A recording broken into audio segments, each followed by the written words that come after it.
नमस्कार दोस्तों, स्वागत है आपका फिर से एक बार माया ऐप पर। माया ऐप के तहत आज बॉलीवुड फ्लैशबैक में हम बात करने वाले जिस अभिनेता के बारे में वो बहुत ही कमाल के हैं, जिन्होंने अपनी मेहनत और टैलेंट के दम पर अपने साधारण से जिंदगी को असाधारण बना दिया। ये बॉलीवुड फिल्म इंडस्ट्री के ऐसे पहले अभिनेता माने जाते हैं जिन्होंने अपने लिए मैनेजर या सेक्रेटरी रखा था, और बॉलीवुड फिल्म इंडस्ट्री के पहले कॉमेडी एक्टर के तौर पे भी जाने जाते हैं। जी हाँ, मैं बात कर रहा हूँ the one and only, the most talented and brilliant actor Badruddin Jamaluddin Kazi के बारे में, जिन्हें अधिकांश लोग जॉनी वॉकर के नाम से जानते हैं। तो चलिए शुरुआत करते हैं और जानते हैं इनकी जिंदगी से जुड़ी ढेर सारी बातें। जॉनी वॉकर साहब का जन्म 11 नवंबर 1926 को इंदौर में हुआ था। इनके परिवार में कुल 15 लोग थे और साथ ही भूखमरी और गरीबी भी। जन्म के साथ ही इनका नाम रख दिया गया था बदरुद्दीन जमालुद्दीन काजी। इन्होंने बचपन में ही उर्दू की तालीम ले रखी थी, लेकिन कुछ तो अलग बात थी जॉनी वॉकर साहब में जो इन्हें दूसरों से अलग बनाती थी। ये लोगों को हंसाने में बहुत माहिर थे और मिमिक्री भी बहुत अच्छी तरह उतार लेते थे। ये लोगों को हंसाने के ऐसे ऐसे तरीके तलाश करते थे जिसे देखकर लोग दंग रह जाते थे। लोगों को हंसाने में इन्हें बहुत मजा आता था। जॉनी वॉकर के पिता एक कपड़े की मिल में काम किया करते थे, लेकिन अचानक से वो मिल ही बंद हो गई, जिस कारण से उनके घर की आर्थिक स्थिति बुरी तरह डगमगा गई। फिर उनके पिता को काम की तलाश में पैसे कमाने के लिए अपना घर छोड़कर नासिक की तरफ रवाना होना पड़ा। वो वहाँ चले गए और उस वक्त जॉनी वॉकर साहब की उम्र केवल 14 वर्ष थी, और उस नन्ही सी उम्र में उनके कंधों पर सारी घर की जिम्मेदारी आ गई, और जिम्मेदारी आने के कारण उन्हें काम करना शुरू करना पड़ा। उन्होंने शुरुआत में अपने साइकिल से वो आइसक्रीम बेचने का काम करने लगे। घूम घूम कर आइसक्रीम बेचते थे, और आइसक्रीम बेचने के दौरान दीवारों पर फिल्मों के पोस्टर लगे जो होते थे, उसे देखकर वो यही सोचते थे कि मेरा चेहरा इतना तो अच्छा नहीं है कि मैं फिल्मों में हीरो बन सकूं, लेकिन मैं अगर अच्छी तरह कॉमेडी करूं तो, कुछ अतरंगी करूं तो शायद मैं फिल्मों में जा सकता हूं। हे भगवान, प्लीज़ कुछ ऐसा करा दो कि मैं फिल्मों में जा सकूं, कुछ अलग करूं। और उन्होंने यही मन्नत मांगी भगवान से, और आखिरकार उनकी मन्नत पूरी भी हो गई थी। जॉनी वॉकर साहब के जो रोल मॉडल थे वो थे नूर मोहम्मद चार्ली। वो उनसे बहुत ही ज़्यादा प्रभावित थे और उनकी ही तरह वो एक बेहतरीन कॉमेडियन बनना चाहते थे। लेकिन जॉनी वॉकर के लिए ये बिल्कुल भी आसान नहीं था। उनके घर की आर्थिक स्थिति बहुत ही बुरी तरह डगमगाई हुई थी, जिस कारण से उन्हें लगातार काम करना पड़ रहा था। वो कभी आइसक्रीम बेचते थे तो कभी सब्जी बेचने का काम किया करते थे। ऐसे ही उन्होंने कई बतेरे काम किए, लेकिन ये काम उनकी ज़िंदगी के लिए एक बहुत ही अच्छा एक्सपीरियंस साबित हुआ, क्योंकि वो इन सब कामों के दौरान अलग अलग जगह घूमते थे, अलग अलग लोगों से मिलते थे, और इस दौरान उन्हें कोई भी अलग तरह का कैरेक्टर मिलता तो उन्हें बहुत अच्छे तरीके से उसे ऑब्जर्व करते और फिर उस पर स्टडी करते थे। और फिर 1942 में जॉनी वॉकर साहब के पिता ने यह फैसला किया कि वो पूरे परिवार समेत बॉम्बे शिफ्ट होंगे। इस फैसले से पूरे घर के परिवार तो घबराए हुए थे कि वहाँ कैसा रहने को मिलेगा, कैसा खाने को मिलेगा, कुछ काम मिलेगा या नहीं मिलेगा। लेकिन दूसरी तरफ वहीं जॉनी वॉकर साहब बेहद खुश थे। उन्हें मौका मिल गया था अपने सपनों को जीने का, अपने सपनों को पूरा करने का। मुंबई आकर जॉनी वॉकर माहिम में रहने लगे थे और वहाँ पे फेरी लगाकर सामान बेचने का काम किया करते थे। और वहाँ जब कभी भी कोई मेला लगता तो उस मेले में वो एक्टिंग करके लोगों को हंसाने का काम करते, लोगों को खूब हंसाते, खूब गुदगुदाते थे। और उन्हें साइकिल में स्टंट करना भी बहुत अच्छे से आता था, और ये कला उन्होंने नासिक में ही सीख रखी थी। उनका मानना था कि अगर मेरे से कोई डायरेक्टर पूछ दे कि तुम्हें स्टंट आती है तो मैं क्या जवाब दूंगा। इस कारण से उन्होंने स्टंट बहुत ही अच्छे तरीके से सीख लिया था, और लोगों को साइकिल पे स्टंट कर करके भी बहुत प्रभावित किया उन्होंने। जैसे तैसे सब कुछ चल ही रहा था कि एक बार जॉनी वॉकर के जो पिताजी हैं उन्होंने अपने एक जानने वाले पुलिस वाले से बात की और उन्हें कहा कि आप अपनी सिफारिश से कहीं मेरे बेटे की जॉब लगवा दो ना। बस कहने की देर थी कि उस पुलिस वाले ने नौकरी लगवा दी उसकी, और वो कंपनी थी Bombay electric supply and transport company थी, और उसमें पोस्ट था बस कंडक्टर का। ये बात सुनते ही जॉनी वॉकर साहब बेहद खुश हो गए। उन्होंने सोचा कि अब इन्हें मौका मिल गया बॉम्बे के एक एक रास्ते को अच्छी तरह से जानने का, और अब उन्हें यह भी पता चल जाएगा कि आखिरकार ये फिल्म सिटी है कहाँ। लेकिन उन्हें यह बिल्कुल भी मालूम नहीं था कि नौकरी ज्वाइन करने से पहले उनका मेडिकल किया जाएगा। ये बात सुनते ही वो बेहद घबरा गए, क्योंकि बात कुछ ऐसी है कि बचपन में एक बार उनके आँख में कुछ प्रॉब्लम हो गई थी, जिसे दिखाने के लिए वो डॉक्टर के पास गए थे। और जब वो डॉक्टर के पास गए थे तो उन्होंने एक आँख में ड्रॉप डाली और कहा दूसरे दिन फिर से आइए ड्रॉप डलवाने के लिए। जब वो दूसरे दिन वहाँ पहुँचे तो डॉक्टर साहब वहाँ मौजूद नहीं थे, जिस कारण से कंपाउंडर ने कुछ गलत दवाई उनके आँख में डाल दी और उनके रेटिना जो थी वो ख़राब हो गई थी, जिस कारण से उन्हें कम दिखाई देता था।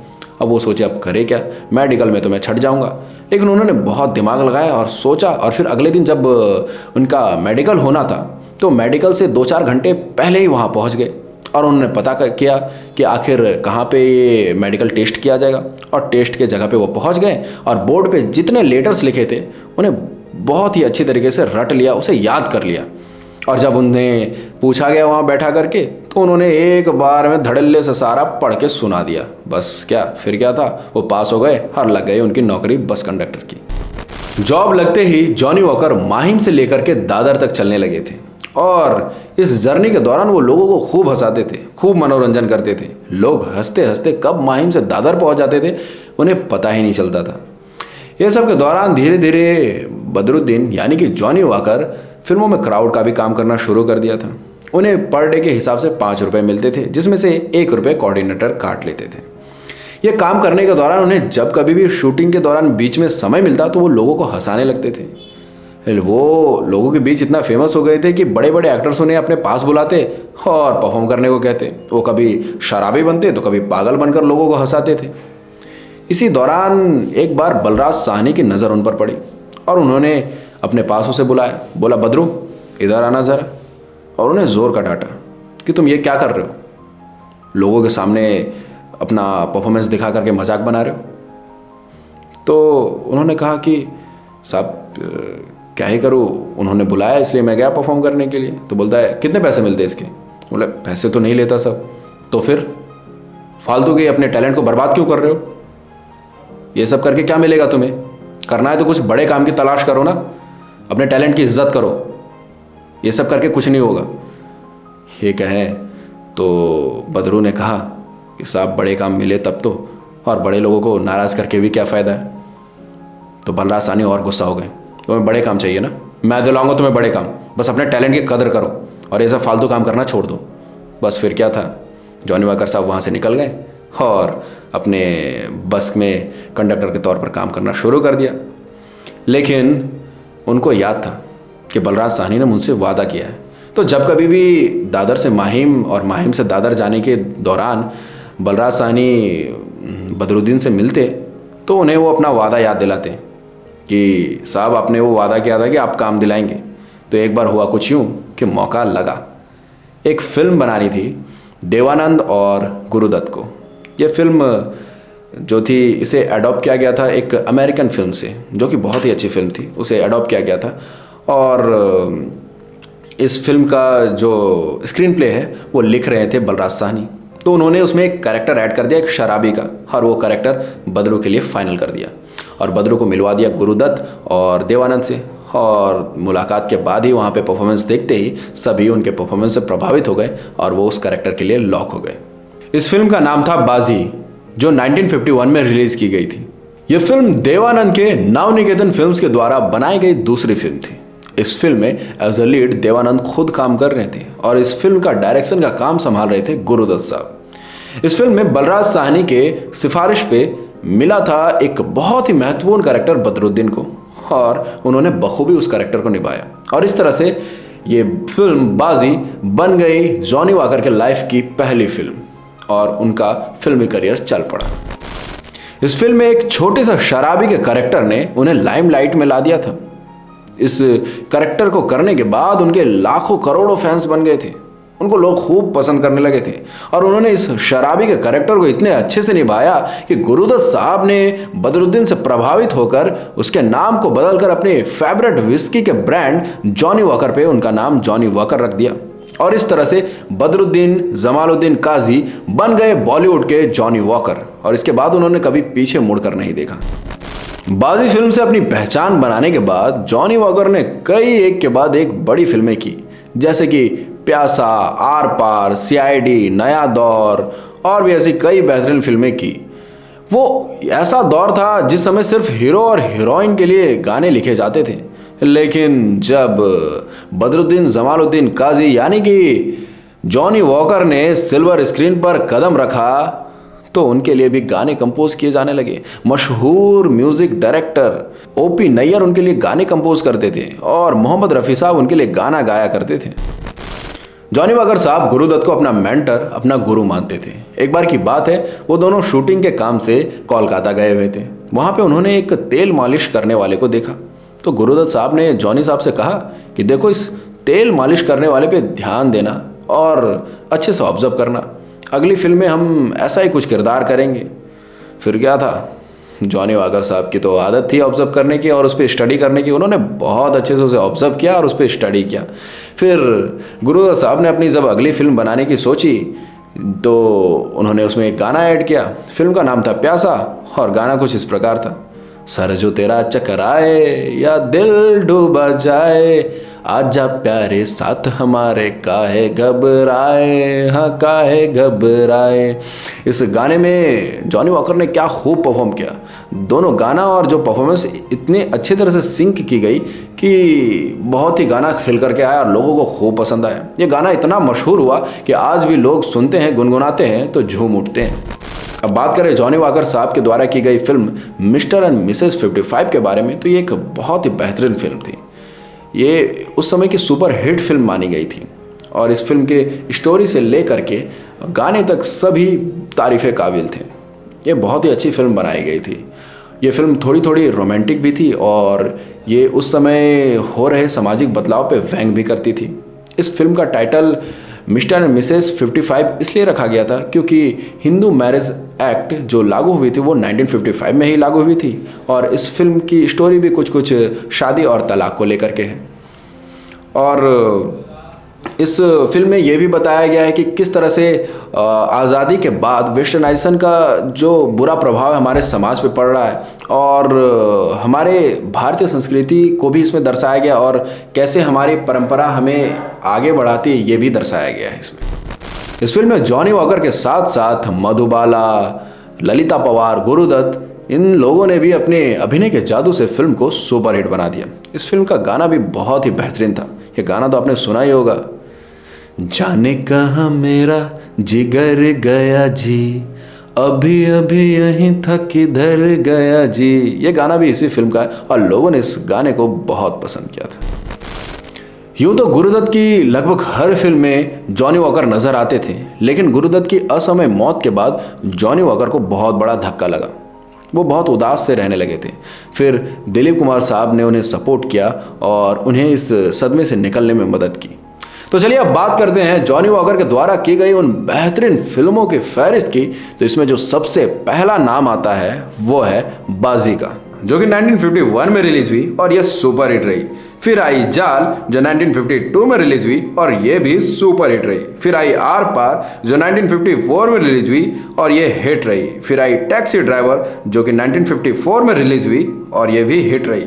फिर आई मिस्टर एंड मिसेस 55 जो 1955 में रिलीज हुई और यह सुपर हिट रही। फिर आई मिस कोका कोला जो 1955 में रिलीज हुई और यह हिट रही। फिर आई CID जो 1956 में रिलीज हुई और यह ब्लॉकबस्टर रही। फिर आई चोरी चोरी जो 1956 में रिलीज हुई और यह हिट रही। फिर आई प्यासा जो 1957 में रिलीज हुई और यह सुपर हिट रही। फिर आया नया दौर जो 1957 में रिलीज हुई और यह ब्लॉकबस्टर रही। फिर आई मधुमती जो 1958 में रिलीज हुई और यह भी ब्लॉकबस्टर रही। फिर आई कागज के फूल जो कि 1959 में रिलीज हुई। यह फिल्म पहले तो फ्लॉप साबित हुई लेकिन बाद में इसे बहुत पसंद किया गया। और भी ऐसे ही कई बेहतरीन फिल्में जॉनी वॉकर ने अपने फिल्मी करियर के दौरान किए और हमारी फिल्म इंडस्ट्री में अपनी एक अलग पहचान बनाई। इन्होंने बहुत ही अलग अलग तरह के किरदार निभाए, लेकिन मैक्सिमम जो कैरेक्टर्स ये निभाते थे वो कॉमिक कैरेक्टर्स ही होते थे और वो बहुत बखूबी निभाते थे और ऐसा निभाते थे कि लोग हंसने पे मजबूर हो जाते थे। और इनके जो हंसाने का ढंग होता था वो हर बार अलग अलग तरीके का होता था। इन्होंने अपने शुरुआती दिनों में ही इतने सारे कैरेक्टर्स को ऑब्जर्व कर लिया था कि इनके पास बहुत सारे स्टॉक में कैरेक्टर्स बचे होते थे ये हर बार हर फिल्म में एक नया किरदार, नए तरीके से हंसाने का ढंग इस्तेमाल करते थे। उसके बाद भी इनके पास कई और तरीके बचे होते थे। अब बात करें जॉनी वॉकर साहब के लव लाइफ के बारे में, तो इसकी शुरुआत हुई थी उस वक्त जब गुरुदत्त साहब फिल्म बना रहे थे आर पार। इस फिल्म में एक गाना था तौबा तौबा। इस गाने को फिल्माया जा रहा था जॉनी वॉकर और शकीला की छोटी सिस्टर नूरजहां के ऊपर। जॉनी वॉकर और नूरजहां की पहली मुलाकात इसी फिल्म के सेट पर हुई थी और ये मुलाकात कब प्यार में तब्दील हो गई पता ही नहीं चला और धीरे धीरे बात पहुंच गई शादी पर।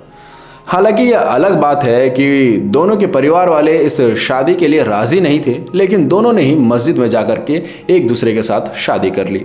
इस शादी के एक हफ्ते के बाद ही गीता बाली ने शम्मी कपूर को शादी के लिए हाँ कह दिया। हालांकि ये अलग बात है कि पहले ही कई बार शम्मी कपूर के प्रपोजल को गीता बाली ने रिजेक्ट कर दिया था, लेकिन जब नूरजहां और जॉनी वॉकर को आपस में शादी करते हुए देखा तो गीता बाली ने भी शम्मी कपूर को शादी के लिए अपना फैसला सुना दिया। जॉनी वॉकर साहब के लिए लगभग हर फिल्म में गाने लिखे जाने लगे और वो उन गानों में ऐसा परफॉर्म करते कि वो गाना ही अमर हो जाता। वो उस समय के लेजेंडरी एक्टर माने जाने लगे और कॉमेडी का बादशाह भी कहा जाने लगा। तो वो अपने काम को इतने अच्छे ढंग से प्रस्तुत करते थे कि लोग उन्हें बहुत पसंद किया करते थे। अब उनके लिए मोहम्मद रफ़ी साहब गाना गाने लगे थे, ओपी नैयर साहब उनके लिए सॉन्ग कंपोज करने लगे और गुरुदत्त साहब अक्सर अपनी स्क्रिप्ट बदल देते थे जब कभी भी जॉनी वॉकर साहब उनके फिल्म में काम किया करते थे। तो इस तरह से जॉनी वॉकर साहब का जो नाम था वो धीरे धीरे बहुत फैलता गया और लोगों ने उनकी प्रसिद्धि को बहुत बढ़ाया। ये बात अलग है कि जॉनी वॉकर साहब ने हिंदी फिल्म इंडस्ट्री में कॉमेडी का एक नया आयाम पेश किया, लेकिन आप ध्यान दें तो फिल्म आनंद में उन्होंने एक जज्बाती किरदार निभाया और इस किरदार ने ऑडियंस के दिलों को दोबारा जीत लिया था। उन्होंने बहुत ही बखूबी अपने जो इमोशन है उसे पोर्ट्रे किया था उस फिल्म में। फिर बहुत समय के बाद कमल हसन की फिल्म चाची 420 में जॉनी वॉकर साहब दोबारा नजर आए और इस फिल्म को सिर्फ उन्होंने इसलिए किया था क्योंकि उनके बहुत ही अच्छे दोस्त गुलजार साहब ने उनसे ये फिल्म करने को कहा था। और फिर 29 जुलाई 2003 वो मनहूस दिन बन करके आया जब सभी को हंसाने वाले जॉनी वॉकर साहब सभी की आंखें नम करके दुनिया को अलविदा कह के चले गए, लेकिन वो मर के भी ऑडियंस के दिलों में अमर हो गए। तो चलिए मिलते हैं अगली बार बॉलीवुड फ्लैशबैक के नए एपिसोड में। जानेंगे किसी नए शख्स के बारे में, उनकी ज़िंदगी से जुड़ी ढेर सारी बातें जानेंगे। तब तक के लिए अगर आपको ये वीडियो अच्छा लगा हो तो इसे लाइक करें, हमारे चैनल को सब्सक्राइब करें, जानकारी लोगों के साथ शेयर करें और अगर आपको कास्टिंग से जुड़ी अपडेट्स चाहिए तो प्ले स्टोर में जा करके माया ऐप को इंस्टॉल करें। वहाँ आपको हर तरह के ऑडिशंस के अपडेट मिल जाएंगे, चाहे वो सिंगिंग के हो, डांसिंग के हो या फिर एक्टिंग के हो। तो अभी जा करके प्ले स्टोर से माया ऐप इंस्टॉल करें। तो चलिए मिलते हैं अगली बार बॉलीवुड फ्लैशबैक के नए एपिसोड में। तब तक के लिए बाय बाय, टेक केयर।